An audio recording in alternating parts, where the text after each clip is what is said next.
Nós estamos hoje, nesse primeiro domingo de março, dando início a uma nova série. E eu acho que nós vamos começar uma nova série numa semana bastante propícia. Pelo menos depois de uma semana bastante propícia para falarmos sobre o assunto, porque nós vamos falar sobre crise. Nós vamos falar sobre os vários aspectos da crise, o quanto a crise nos abala, por que a crise nos abala. Nós vamos falar sobre dinheiro, vamos tentar falar sobre os acontecimentos do nosso país nos últimos tempos, só que, claro, num viés bíblico. Então, antes de nós começarmos, inclusive, essa série, eu gostaria de deixar algumas coisas claras. A nossa mensagem é apartidária. O que significa dizer que nós nos sentimos plenamente livres de criticar qualquer partido político que seja. Então, se você é torcedor de algum partido político, muito provavelmente em algum momento você poderá sentir-se ofendido ou atacado. Mas fique tranquilo, porque nós vamos tomar o cuidado de atacar torcedores de todos os partidos políticos possíveis e imagináveis. Por quê? Porque nós cremos que nós não estamos falando de uma crise que tem como culpado apenas um lado da história, mas que tem como grande motivador uma corrupção endêmica que está no coração do nosso país há séculos. Eu vi uma jornalista dizendo ontem ou hoje que os acontecimentos do nosso país na última semana mostram que no nosso país não há intocáveis. É claro que há. Se não há intocáveis, desculpe dizer isso com todas as letras, o que é que o Sarney está fazendo lá? Porque está lá e está tranquilo, está firme e forte, mandou um abraço para todo mundo, inclusive. Nosso país, é claro que há intocáveis. Depende muito de que briga você está comprando e do lado de quem você está comprando a briga. A questão é, o coração humano tem uma tendência absurda à corrupção, e a Bíblia diz que isso é fruto do pecado, da desconexão com Deus. E não é nenhum partido político que irá resolver o nosso país. Cristãos não podem se vender a ideia que uma corrente política, seja ela de direita, seja ela de esquerda, seja ela de centro, vai trazer soluções definitivas para o nosso país.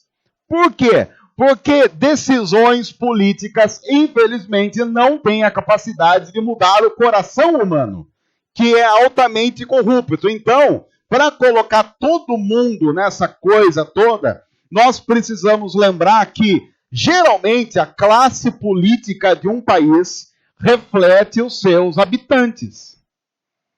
Também nós precisamos lembrar que os políticos que estão fazendo o que estão fazendo em nosso país estão lá como consequência do voto. De alguma forma, milhões de pessoas votaram naqueles políticos. O que faz de nós, numa democracia, como assim nós vivemos, participantes diretos ou indiretos da coisa toda.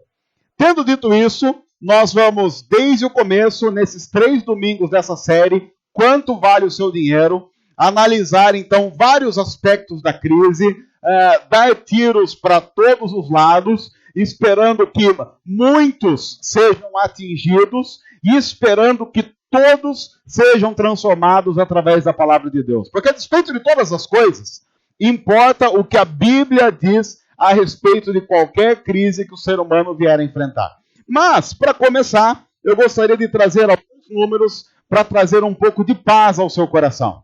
Eu gostaria de começar, porque quando a gente fala sobre crise, a gente que vive a crise, que frequenta supermercado, que vai para açougue, começa a entrar naquele desespero. Gente, vocês viram o preço da picanha como está? Isso gera um desespero em mim, gera uma angústia. Eu me senti meio deprimido. O que é isso? Saudade da época que você ia para o açougue e via lá picanha R$19,90. Lembram disso? Picanha R$19,90. Era uma coisa maravilhosa. Você comprava a picanha, pesava. Se ela fosse um pouco mais pesada, dava R$25. Você ouvia os anjos cantando.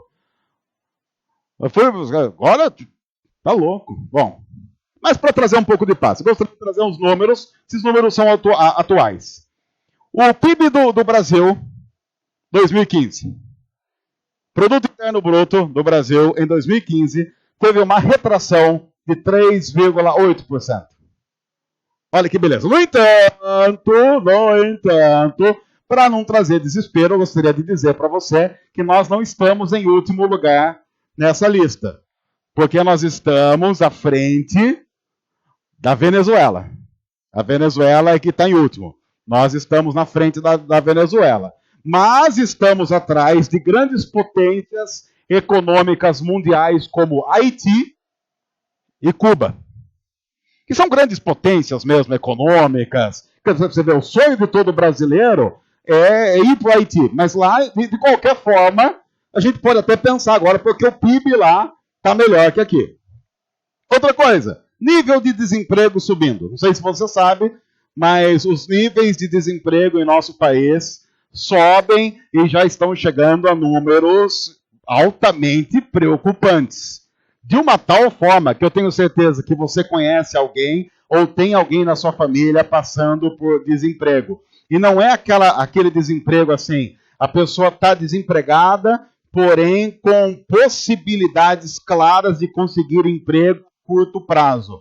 Você deve conhecer pessoas que estão desempregadas e sem nenhuma perspectiva de conseguir uma recolocação no mercado de trabalho a curto e médio prazo. Além do mais, até porque se você está seguindo o noticiário, você sabe que a crise esse ano tende a ficar um pouquinho pior, e dependendo inclusive do que a política for fazer aquilo que acontecer na política, 2017 pode ser que seja um ano ainda perdido, e nós tenhamos, coincidentemente, a recuperação da economia em 2018, que é ano de eleições. Uma outra coisa, essa muita gente não pegou, mas agora uma nova geração está conhecendo inflação de 2 dígitos. Falar de inflação no país, eu sei que há pessoas aqui que lembram daquela época que você ia ao mercado e você tinha que ficar na frente do cara da remarcação de preço. Lembra como é que chama aquele negocinho? Que ele ficava colocando o negocinho de preço? Etiquetador. Era o demônio, na verdade. Então, eu lembro que às vezes você ia no mercado e o etiquetador estava lá porque a inflação era tanta que havia uma remarcação de preço de um dia para o outro. Então, às vezes a pessoa ia lá e falava assim, onde é que está o etiquetador? Então, ele estava lá no óleo, no começo. Então, o óleo do começo já estava com preço. O óleo aqui do fim estava com o preço de ontem. Então, você vê aquele monte de gente aqui, o cara empurrando o etiquetador, sai, dá licença, ele jogando etiqueta na sua cara. Daqui a pouco, é sério, gente, vocês estão... Muita gente aqui lembra disso, não era isso mesmo? Teve gente, e o nosso país passou por umas situações assim estranhas. Teve época que faltou carne. Lembra a época que não tinha carne, tudo quanto é lugar? O que mais que faltou? Faltou pão, leite, havia desabastecimento. É uma coisa horrorosa. Imagine você viver numa época em que falta carne. E o pessoal comia salsicha, era hambúrguer, era sei lá que comia. Coisa de louco. Inflação de 2 dígitos. Tem um teólogo aí, que eu não vou dizer o nome, porque eu não vou dar muita moral para ele, dizendo que a crise é uma invenção da mídia. Falei, esse cara não vai ao mercado. Esse cara não está fazendo compra, não é possível. Porque qualquer pessoa aqui que esteja fazendo compra, sabe que eu não sei não, mas eu acho, tenho para mim, que nós estamos sim num momento de inflação um pouco alta. Juros a 14,25%. Que faz com que você tenha muita alegria se você tiver que rolar dívida no cartão de crédito, inclusive.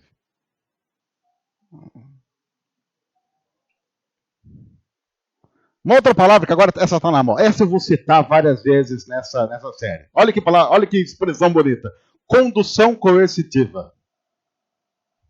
Ficou em moda agora nessa semana, porque um ex-presidente foi conduzido coercitivamente ao julgamento na Polícia Federal. São coisas que são na crise, porque até pouco tempo esse tema era um termo que estava restrito a quem trabalha na área de direito. Agora a crise faz aflorar algumas coisas que até então nós não conhecíamos. E eu estava pensando, condução coercitiva. Maridos, é isso que acontece no casamento com a gente. Nós somos diariamente conduzidos coercitivamente à pia da cozinha. Nós sofremos isso toda semana. Agora eu já vou reclamar. Agora, quando for levado, eu não vou ser mais conduzido coercitivamente. Porque não há viva alma mais honesta nessa casa do que eu. Agora, a pergunta que eu faço diante desses números não é o que está acontecendo. A pergunta que eu, como pastor, faço diante de números, e há inúmeros outros números que nós poderíamos colocar aqui, é: por que a crise abala tanto a vida de cristãos a ponto de mexer, inclusive, com o nosso humor? É inegável a crise. E nós não vamos fazer uma análise política da crise, mas uma coisa nós precisamos parar para pensar como cristãos e cristãs. Por que a crise que mexe no nosso bolso abala tanto a nossa vida a ponto de mudar drasticamente nosso humor, a ponto de nos fazer adoecer, a ponto de fazer com que os dias percam o brilho, a ponto de fazer com que cristãos estejam vivendo, por causa da crise, uma profunda crise de desesperança. Como se as coisas estivessem chegando ao fim. Como se não houvesse mais luz no fim do túnel, como se não houvesse mais nada a se viver, a não ser as dores e as angústias da crise. Por que é que a crise nos abala tanto? A questão é, e isso precisa ficar claro, a crise pode sim nos afetar. Sim, ela pode. Não é nenhum pecado ser afetado pela crise. Mas o problema é quando a crise financeira mexe com a nossa vida mais do que tudo. Tudo bem, sermos um pouco abalados pela crise financeira, é claro que isso mexe com a gente. Mas o problema é quando a crise financeira mexe com cristãos e cristãs mais do que qualquer outra coisa. Como se a crise financeira, ter menos dinheiro ou mais dinheiro, fosse a coisa mais importante da vida de um cristão. E nós estamos vendo nesses últimos meses, nesses últimos anos, isso acontecendo de maneira drástica e preocupante. Cristãos perdendo a esperança na vida por causa do fato de estarem ganhando menos dinheiro ou perdendo dinheiro. Cristãos vivendo de maneira doentia porque não estão ganhando tanto dinheiro quanto ganhavam ou porque não têm a perspectiva de um dia voltar a ganhar ou ter tanto dinheiro quanto tiveram. E isso tem afetado a vida desses cristãos e de muitos cristãos mais do que qualquer outra coisa. E aí sim, nós estaremos diante de uma crise muito mais profunda, que é a crise financeira, a crise política de nosso país, gerando em nós crises espirituais, a ponto de orarmos menos, lermos menos a Bíblia, nos santificarmos menos, temos menos disciplinas espirituais, porque a crise está tão brava que agora nós não temos tempo para essas coisas. Agora a gente tem que trabalhar muito para ter o mesmo dinheiro que tinha antes. Tem que se preocupar mais para pensar no futuro. E Deus vai sendo colocado a escanteio, como quem diz: Deus, no meio da crise, não vem se intrometer na minha vida, porque o Senhor sabe que eu estou tratando de coisas importantes. Quando a crise for embora, aí talvez o Senhor possa passar a ocupar um lugar na minha vida de destaque como era antes, mas agora na crise não dá. Na crise eu tenho coisas mais importantes para tratar do que, por exemplo, ficar aqui um tempinho orando. Afinal de contas, o Senhor coloca comida no prato de alguém? Antes, a gente precisa falar um pouco, já que nós vamos falar de crise financeira, sobre dinheiro. A Bíblia fala muito sobre dinheiro. Provavelmente não há nenhum outro livro na história da humanidade que trate de maneira tão aberta sobre dinheiro e ser humano e dinheiro como a Bíblia. Mas antes, você precisa lembrar que no início da história do ser humano, as pessoas não precisavam de dinheiro. Não havia essa necessidade. Porque o ser humano morava ali na roça ou no Jardim do Éden. Então ele tinha as coisas, se ele queria, hoje quero comer, sei lá, vou fazer uma salada mista. Ele pegava a salada mista que tinha lá, colocava ali, temperava, sei lá, temperava com qualquer coisa, ele espremia a própria azeitona, espremia ali, pegava a azeitona, espremia, já tinha um azeite extra, super mix virgem, turbo virgem, e ele tinha tudo ali, ele não precisava vender e comprar, então o dinheiro não era uma necessidade. Mas a humanidade foi crescendo, comunidades foram sendo geradas, de uma tal forma que chega um momento em que o consumo, o consumo de uma determinada comunidade era muito grande. E o que eles plantavam ali, o que eles faziam ali, não atendia à demanda daquela comunidade. Porém, eles sabiam, por exemplo, olha, nós aqui não temos cenouras suficientes para a nossa comunidade. Mas sabemos que a comunidade vizinha, sei lá, a 20 quilômetros daqui, está sobrando cenoura. Mas lá na comunidade vizinha que está sobrando cenoura, não tem alface. E aqui a gente está com alface sobrando. Então vamos até lá e vamos propor trocar as nossas alfaces pelas cenouras dele. E nasceu então, por causa dessa necessidade, um negócio, nasceu então o escambo, que era nada mais, nada menos que troca de produtos entre aqueles que tinham necessidades. Claro que, nesse lance de o ser humano ganancioso e corrupto, não foi muito tempo para ter gente trocando ouro por espelho. E aqui na história do Brasil a gente sabe que isso aconteceu de maneira muito clara.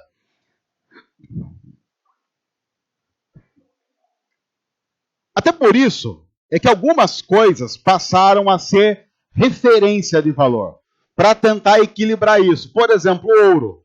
Ouro passou a ser, durante algum tempo, referência de valor. Então, as coisas quase que eram medidas em ouro. E então, comerciantes ou compradores levavam ouro na sua bolsa, porque ouro durava muito, você podia dar uma picotada nele, era fácil de usar como moeda de troca.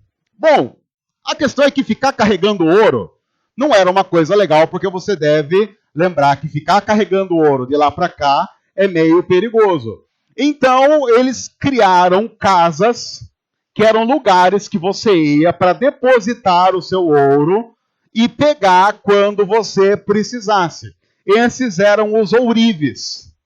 Inclusive, alguns ourives vieram posteriormente a ser os primeiros banqueiros da história. Você ia lá, deixava o seu ouro, quando você precisava para comprar alguma coisa, pegava lá o seu ouro, até que alguém resolveu dar a seguinte ideia. Bom, então vamos fazer diferente. Você vem aqui, você deposita o seu ouro, e eu dou um título, um papel para você, dizendo quanto você tem aqui em ouro. E você vai poder usar, inclusive, esse título como pagamento. Então fica mais ou menos assim. Eu dou um título para você dizendo que você tem aqui 100 gramas de ouro.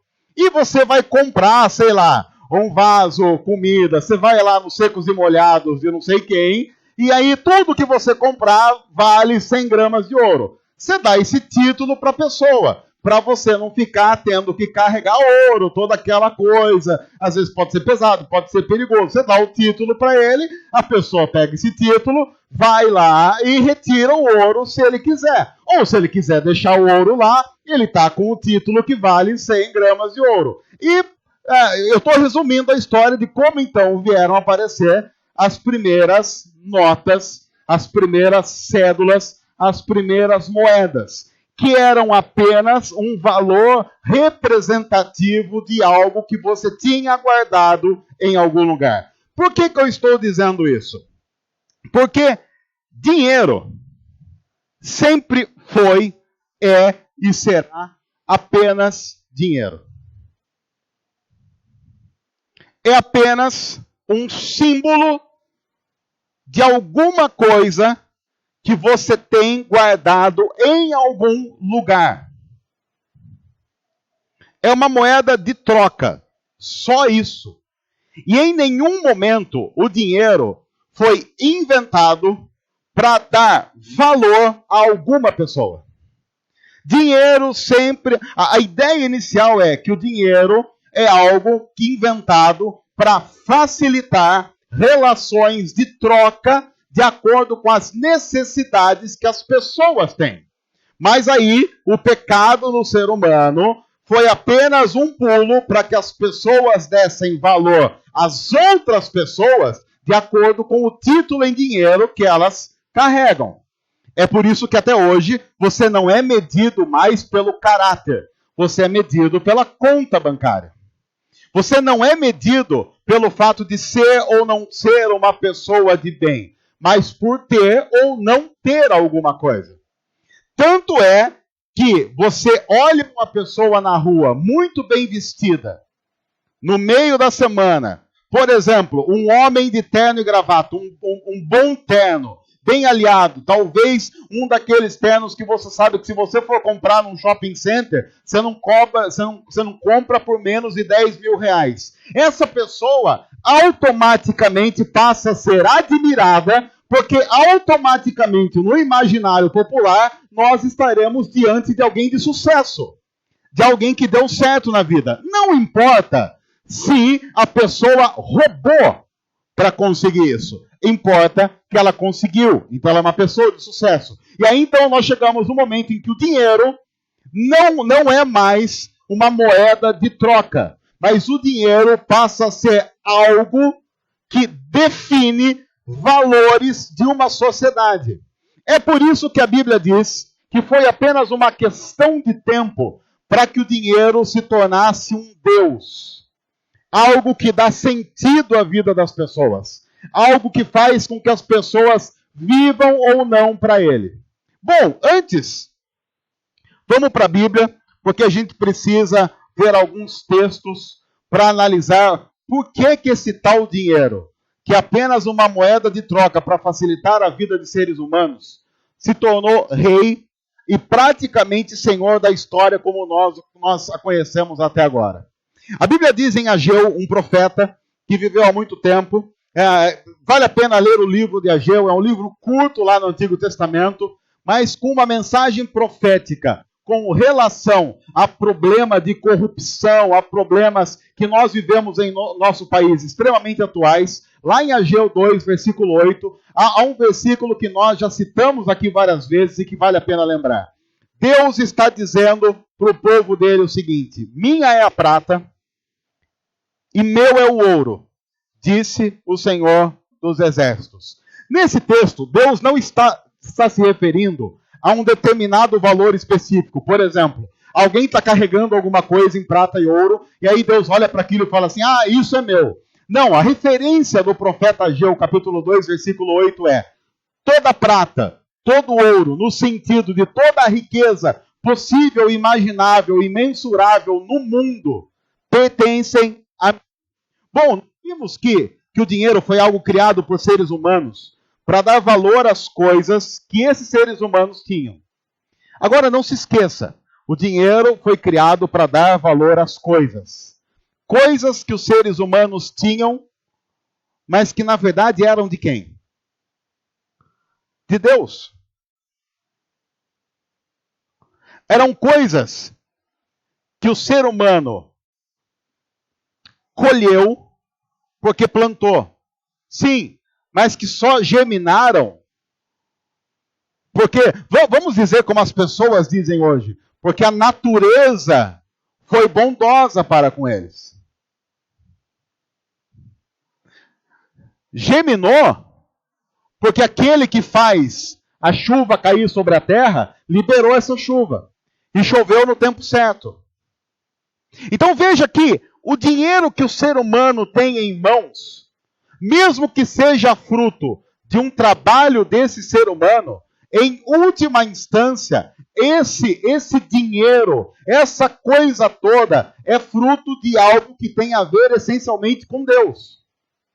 Porque se Deus é de verdade, como a Bíblia diz, o Criador de todas as coisas, não há absolutamente nada nesse mundo que não pertença a Ele. Nada. Se Ele é o Criador, é tudo dele. Então significa dizer que tudo que há na Terra, tudo que há no cosmos, está ou pode ser tocado por nós, porque Deus autoriza nós a mexermos em algo que é dele. Tudo é dele. Só que, ao dar às coisas um determinado valor, nós esquecemos do seu real valor, que não está em reais ou em dólar, mas no Deus que provê todas as coisas. Assim, quando, por exemplo, eu pego uma maçã em minhas mãos, aquela maçã tem um preço. Eu paguei alguma coisa por ela. Mas o preço de alguma coisa não pode determinar o seu valor. E o valor está num alimento que Deus, por sua graça, me concedeu. Aquela maçã pode ter custado R$2. Quanto é o quilo da maçã? Tá caro. O quilo da maçã. Sabe quanto é o quilo da maçã? Quanto? Baixou a maçã.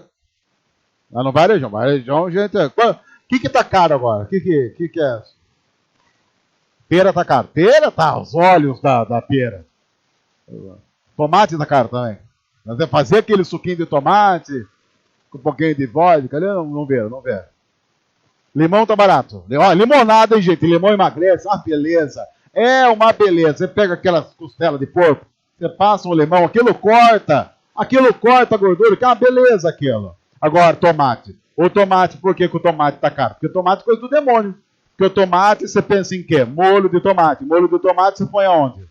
Na macarronada. A macarronada engorda, entope as suas veias, você morre, pronto, olha aí. O tomate é um perigo e Deus, sabendo disso, já aumentou o preço do tomate. Por quê? Porque Deus não quer que você coma tomate, Deus quer que você chupe limão. É isso aí, então, vocês estão entendendo todo o mecanismo. Eu posso ter qualquer coisa dessas em minhas mãos, e elas têm um preço, eu paguei algo. Mas o valor estipulado espiritualmente para cada uma dessas coisas é totalmente diferente. Porque tudo que eu tenho em minhas mãos significa que Deus continua me sustentando com a sua graça. Porque eu não posso, como cristão, viver no mundo imaginando que as coisas que eu tenho em minhas mãos são fruto direto do meu trabalho, porque não são. Porque o meu trabalho, segundo a Bíblia, é bênção que Deus deu para mim, me dando condições, saúde, conhecimento, inteligência para desenvolver isso. Quando nós pensamos isso, nós estamos simplesmente recolocando Deus no centro da história e a partir de Deus enxergando a nossa história. Porque nós cristãos não podemos ter Deus como um departamento da nossa vida.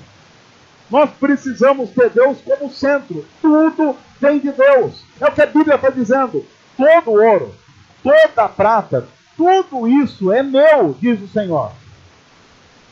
Se Deus é o Criador de todas as coisas, tudo é dele.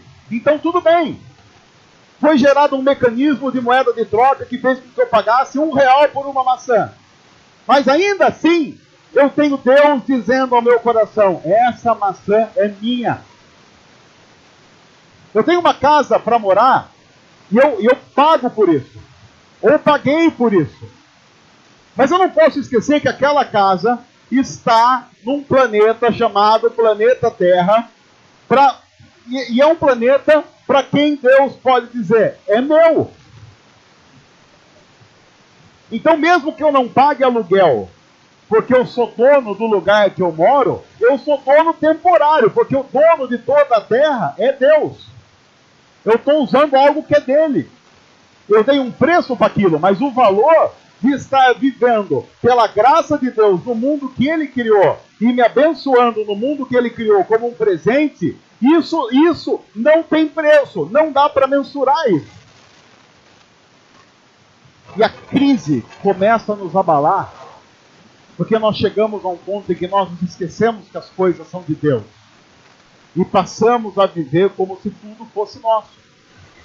Então, se tudo é nosso, nós temos um peso sobre as nossas costas insuportável. Não dá para aguentar viver assim. Porque sabe qual é a garantia que você tem de que você vai conseguir manter tudo que você possui? Nenhuma. Tem uma propaganda de seguros, né, que falava, vai que? Agora, vamos fazer o seguinte, quem aqui, que está aqui hoje, está nos assistindo, lá, está nos ouvindo, quem aqui pode garantir que amanhã vai estar bom? Porque você pode pensar assim, o cara está falando isso, mas ele não sabe o contrato que eu vou fechar amanhã. Vai que? De repente, essa noite, uma dorzinha, começa ali, simplesinha, uma tosse.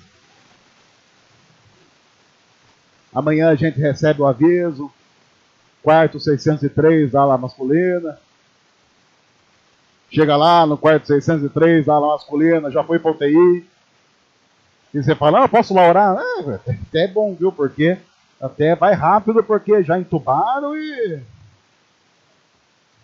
a pressão está 4/2. Você fala, longe. Já está dando tchau. Não está vendo uma luz no fim do túnel. Está aquela luz cegando. Aí você vai lá fazer a oração, põe a mão gelado.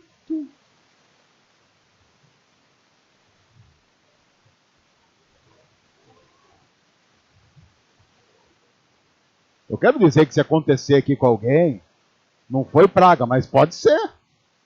Vai que, né? Imaginou? Pode ser que você tenha agora uma veia prestes a... no cérebro. Aí do nada, você está sentado, a pessoa pensa, ai, que desgraça, dormiu. Eternamente. Aí corre o risco de amanhã você estragar na segunda-feira com o velório. Vai ter que ir lá na funerária pedir, como é que chama aqueles negocinho lá para mandar para o trabalho lá, testado. Aí vem aquelas conversas, tão jovem, né? Tão jovem. Estava sem comer bacon. Então, provavelmente foi isso, não tinha óleo.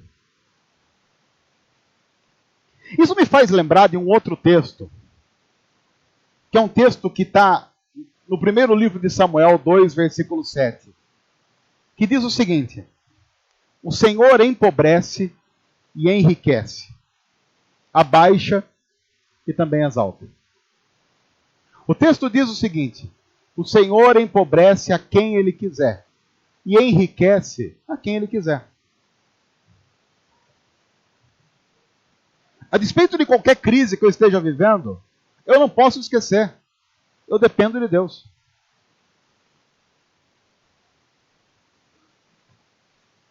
Eu não dependo da crise. E o fato, inclusive, de viver num país que não tem a crise, também não me daria garantia e segurança nenhuma, a despeito de qualquer coisa. Porque a segurança de qualquer pessoa tem que estar em Deus. A segurança de qualquer pessoa tem que estar na cruz, onde eu reconheço que os meus pecados foram pagos e o maior problema do ser humano foi resolvido, a verdadeira crise do ser humano foi resolvida. Onde Deus coloca sobre Jesus, imputa nele os pecados que eu cometi no passado, que eu cometo hoje e que eu vou cometer no futuro. E a tranquilidade só é possível para aqueles que caminham ao lado de Jesus. sabendo que estão diante de um Deus que tudo sabe, que tudo pode, e que resolveu nos amar com um amor eterno por causa de Jesus. O que faz com que eu compreenda que a única coisa que eu realmente preciso na vida é Jesus. E que se eu tenho Jesus na vida, eu posso perder todas as coisas e ainda assim não terei perdido absolutamente nada. Porque quem reconhece de verdade a importância fundamental de estar prostrado diante de Jesus, de entregar a vida a Jesus, não tem absolutamente mais nada a perder. Porque se nós estamos seguros em Cristo, como a Bíblia diz que aqueles que o reconhecem como Senhor e Salvador estão eternamente como plano de Deus, não há absolutamente nada que possa abalar a minha vida. Porque no máximo, o que a crise pode fazer comigo é mudar o meu nível de vida. Mas não teria a capacidade de mudar o meu nível de relacionamento com Deus. E se não tem a capacidade de mudar o meu nível de relacionamento com Deus, então não teria a capacidade de mudar nada que realmente é importante. E aí a gente pode dizer, não, mas a crise financeira vai fazer com que aumente os níveis de criminalidade. E nós podemos ser vítimas disso. Ok? Então o máximo que vai poder acontecer como consequência disso é eu ser vítima da violência e acabar morrendo. No entanto, eu sigo uma palavra, que é a Bíblia, e eu sigo um Deus que me garante que a morte não dá a palavra final a respeito de qualquer coisa na história.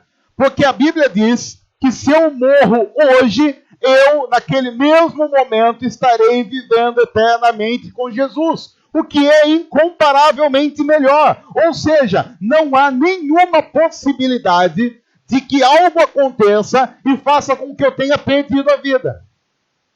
Se eu morro como consequência de qualquer crise, eu estarei eternamente com Cristo.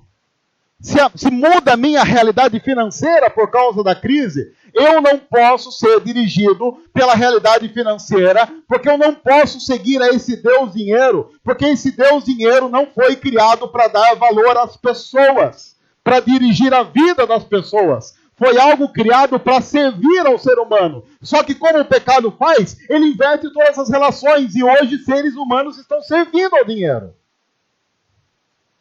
É a tendência que nós temos em fazer com todas as coisas. Seres humanos criam coisas para servir a outros seres humanos, e daqui a pouco você tem uma multidão de seres humanos servindo aquelas coisas. E nós fizemos isso com o dinheiro. Se mata por dinheiro. A inveja tem a ver com o dinheiro. Ódio tem a ver com dinheiro.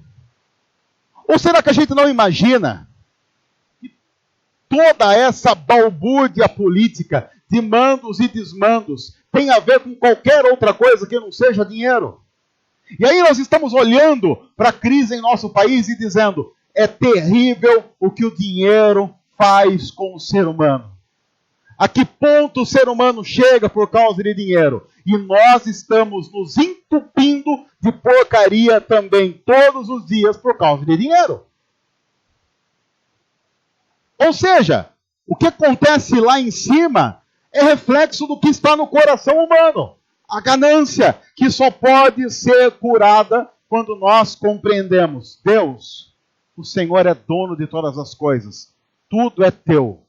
Aliás, um último texto, que está no primeiro livro das Crônicas, 29, versículo 14, diz assim. Deixa eu dizer antes sobre esse texto. Houve um momento no povo de Israel, que o rei Davi, aquele rei famoso, bonitão, tinha alguns problemas aí, mas era o rei famoso, ele resolveu que ele deveria fazer um templo para Deus. Ele pensou assim, olha, nós temos palácio, eu moro numa casa bonita, o país está em franco desenvolvimento, e nós adoramos um Deus que não tem um templo. Então o que ele resolveu? Ele resolveu, vamos fazer aqui em Jerusalém um templo para Deus, igual lá, você já pensou no templo de Salomão ali em São Paulo, né? Mas era mais ou menos essa ideia, só que com um viés positivo. Aí ele resolveu fazer o templo. Mas ele falou assim, mas gente, não tem dinheiro para fazer esse templo. Então o que eles fizeram? eles lançaram uma campanha em todo Israel, que era a campanha Doe para o templo.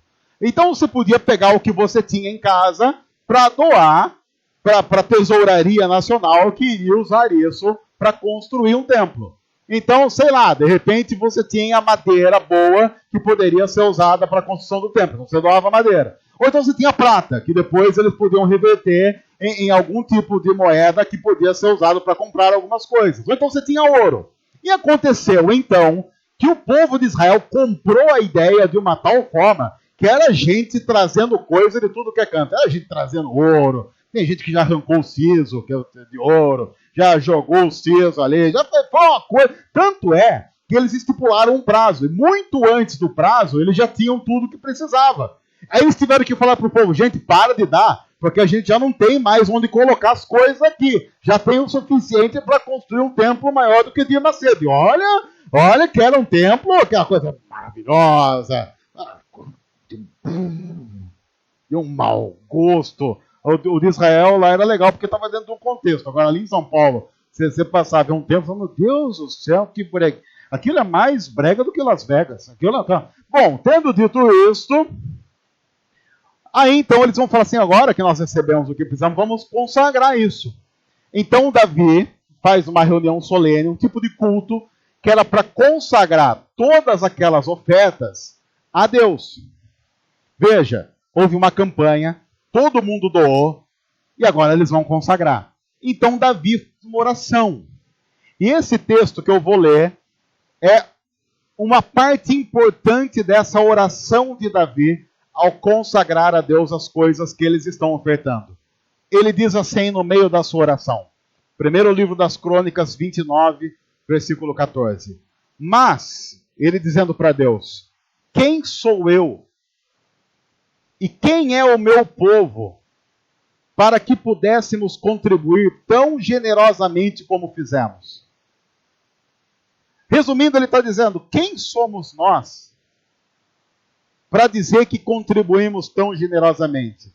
Aí ele diz, tudo vem de ti. E nós apenas demos ao Senhor o que veio a nós das tuas mãos. O que ele está dizendo basicamente é, Deus, eu não tenho condição nenhuma de aqui, como rei do povo, dizer que nós estamos ofertando algo. Porque na verdade o que está acontecendo aqui é, nós reconhecemos que tudo vem do Senhor. Porque o Senhor é o dono de todo o ouro e de toda a prata. Então nós apenas estamos dando ao Senhor uma parte daquilo que o Senhor já deu para a gente. Nós não temos condições de dizer que estamos dando algo. Nós estamos apenas devolvendo uma parte do que o Senhor deu para a gente.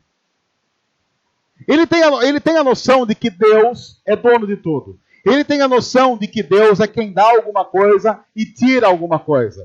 Ele tem a noção de que ele não pode dizer para Deus que ele está dando algo, mesmo quando ele está ofertando alguma coisa. Isso é fundamental para quem acha, inclusive, que pode comprar a Deus e garantir bênçãos de Deus porque está dando alguma coisa.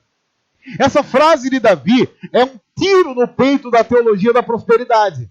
Porque a teologia da prosperidade diz, se você der muito para Deus, no caso, para a instituição, então Deus vai garantir grandes bênçãos para você. Mas a pessoa não pode se esquecer que tudo já é de Deus. Então não tem como eu dar algo para Deus. A questão de ofertar algo para Deus é algo que tem a ver com Deus trabalhando o desapego no meu coração e não uma necessidade que ele tem. É o que Deus fala, inclusive, sobre culto. Porque no culto do Antigo Testamento eles tinham que sacrificar um animal. E aí então eles sacrificavam o animal, mas eles faziam isso como um fim em si mesmo. Até que chega um dia Deus fala assim para o povo, vocês acham mesmo que eu me agrado de um animal sacrificado? O animal sacrificado é apenas um símbolo do que tem que estar acontecendo no coração de vocês. Deus se agrada do coração humano, entregue e totalmente devotado a Ele. Não do ato em si. Aí a teologia da prosperidade vem e diz, não, se você der, Deus vai abençoar, porque quanto mais você der, Deus vai ser obrigado a te abençoar. Não tem como eu dar algo para Deus. Porque a Bíblia diz que Ele já é dono de todo o ouro e de toda a prata. E também, se é assim, nós não podemos nos apegar a qualquer coisa de uma tal forma que a perda ou o ganho dela nos influencie, inclusive espiritualmente. Porque eu já vivo num mundo em que tudo é de Deus. Nada é meu. Então, se no ano passado, por causa da crise, você perdeu, sei lá, 20 mil reais, se você ainda caminha com Jesus, você não perdeu 20 mil reais. Talvez apenas esses 20 mil reais tenham voltado para as mãos de Deus, que é o dono de todas as coisas. Não tem como eu perder.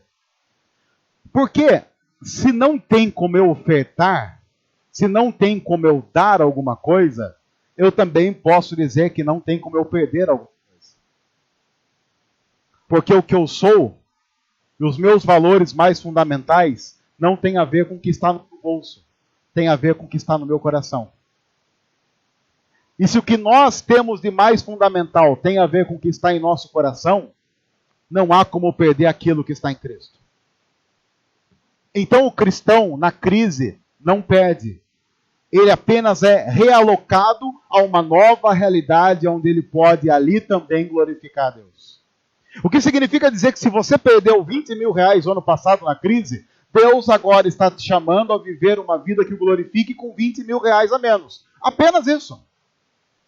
Se você teve que mudar de casa pelo fato da crise ter batido, significa apenas dizer que Deus, até aquele momento da sua vida, queria que você glorificasse a Ele vivendo naquele lugar. Mas agora Ele quer que você viva glorificando a Ele num outro lugar.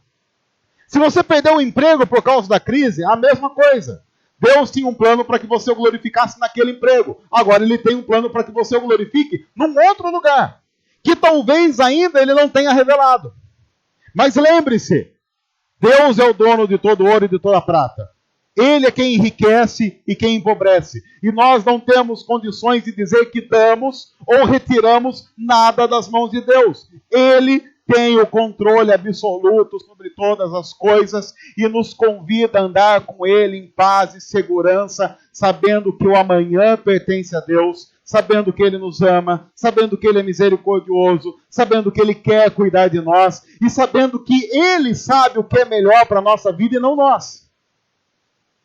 Porque talvez eu esteja chorando pelo fato de ter perdido 20 mil reais no ano passado. Mas Deus está celebrando com os anjos, porque ao perder 20 mil reais, eu não perdi pontos fundamentais da minha espiritualidade.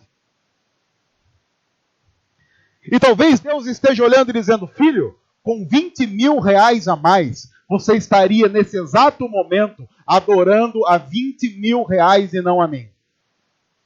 E ao tirar 20 mil reais de você, eu o aproximei de mim. E para o cristão, é isso que importa. Então talvez a nossa oração para Deus não seja, Deus nos livra da crise. Seja Deus, na crise, nos ensina a glorificar ao Senhor acima de todas as coisas e não sermos moldados por ela. Porque eu não quero mais olhar para a televisão e ter raiva. Eu quero olhar para a televisão e dizer, Deus, nessa bagunça toda, o que o Senhor quer de mim como cristão? Como é que eu, como cristão, tenho que viver para glorificar o Senhor, mesmo no meio de toda essa bagunça que eu tenho visto? Deus, a conversa no meu trabalho essa semana vai ser crise. Qual é a conversa que o Senhor quer nos meus lábios para glorificar o Senhor? Deus, as pessoas vão estressar essa semana por causa da crise.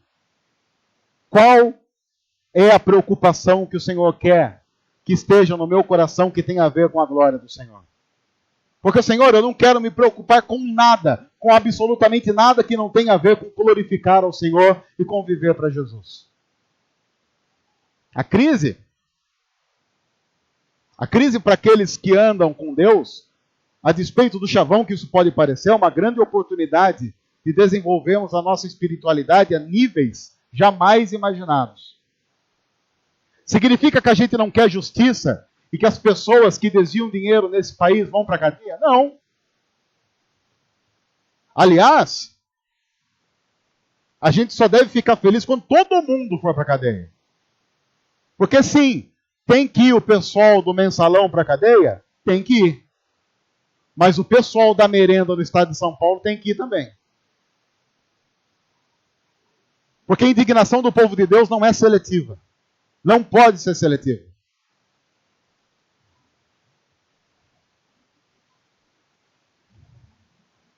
Porque daqui a pouco, e a gente não pode esquecer, esse ano agora, ano de 2016, é ano de eleições. E daqui a pouco está chovendo candidato a vereador e prefeito usando de igreja como palanque para a falcatrua futura nas mais diversas cidades desse país. Que o Senhor nos livre disso. E que o Senhor nos faça ficar indignados com o que acontece em Brasília, mas também profundamente indignados com o que acontece em Piracicaba. Porque me parece que em Piracicaba a semana política não foi das melhores. Me parece que nós tivemos quebra-pau na Câmara dos Vereadores da nossa cidade. Não sei quantos viram isso, mas o bicho pegou na Câmara dos Vereadores. Me parece, e a despeito de algumas coisas que ainda vão ser analisadas, que um menor de idade foi pego dirigindo o carro de um vereador aqui da nossa cidade. Num local conhecido como local de venda de drogas e de prostituição. Aliás, diga-se de passagem, um vereador que espiritualmente falando, pelo seu passado e com relação a algumas, talvez, relações sexuais com menores de idade, sei.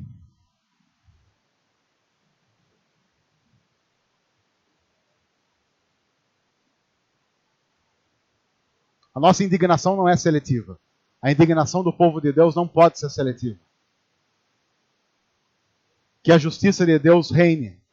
Que a misericórdia do Senhor permaneça sobre nós. E que Ele nos faça entender na crise que a crise não dá palavra final a respeito de nada. E que a minha espiritualidade não vai ser medida pela crise, mas pelo amor que nós temos ao Senhor Jesus.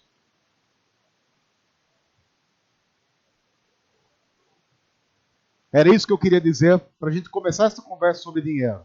Nós vamos falar 2 domingos ainda sobre esse assunto e vamos aprofundar esse tema na Bíblia. Mas eu não poderia deixar de começar essa série deixando bem claro para você como igreja. A crise não pode afetar você mais do que tudo. Porque quando a crise afetar você mais do que tudo, significa que a crise passou a ser o seu Deus. E ela não pode ter esse poder. Porque o nosso Deus é o Deus que domina sobre todos. E tem o controle de todas as coisas, porque Ele tem a história em suas mãos. Que o Senhor nos ajude na crise a glorificar Jesus.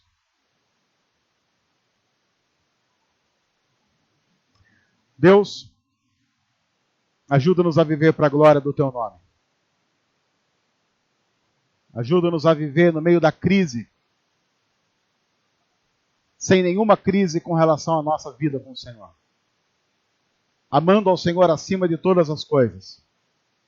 Amando ao Senhor acima do dinheiro, acima do ganho, acima do lucro, acima de qualquer coisa.